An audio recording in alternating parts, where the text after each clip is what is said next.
عن أبي أيوب الأنصاري رضي الله تعالى عنه قال أنه حدثه أن رسول الله صلى الله عليه وسلم قال من صام رمضان ثم أتبعه ستا من شوال كان كصيام الدهر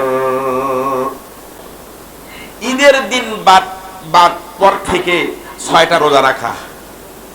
কি রাখা? 6টা রোজা। 6টা রোজার অনেক ফজিলত, অনেক ফজিলত।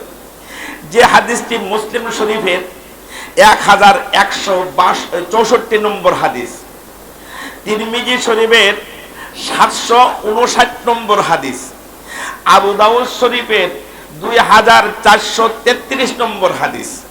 তিনখান হাদিসের কিতাবে আছে, আরো অনেক হাদিসের কিতাব আছে।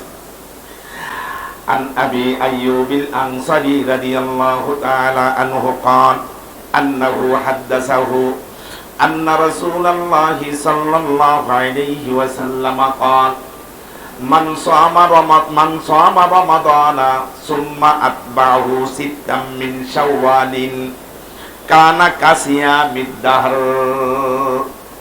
হাদিসটি আবু আইয়ুব আনসারী রাদিয়াল্লাহু তাআলা আনহু থেকে বর্ণিত। রাসূলুল্লাহ সাল্লাল্লাহু আলাইহি ওয়াসাল্লাম বলেন, যে ব্যক্তি রমজানের রোজা রাখার পরে ঈদের দিন চলে গেলে পরে তারপরের দিন থেকে বা শাওয়াল মাসের মধ্যে, মানে রমজানের পরের মাসের মধ্যে 6টা রোজা রাখবে। কয়টা রোজা? 6টা রোজা। লাভ কি? আল্লাহ রাসূল বলেন, কানা কাসিয়ামিদ দাহার, সে যেন একটা যুগ, একটা বছর সে কি রাখলো? রোজা রাখলো। কয় বছর?